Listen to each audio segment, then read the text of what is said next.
Inita oy, init kay ba? Tanawang ni abot. Tanawang. Hindi ka man daw nag-abroad. Tanawang na mo.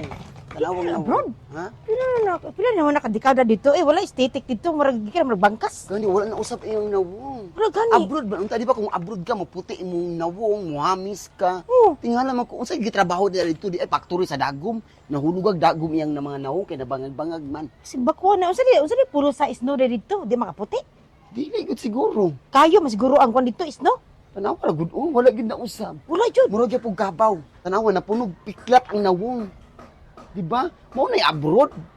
30 years na sa abroad, ginuo ko man gyapon na usad. Di ba? Dili na lang unta mag-abroad.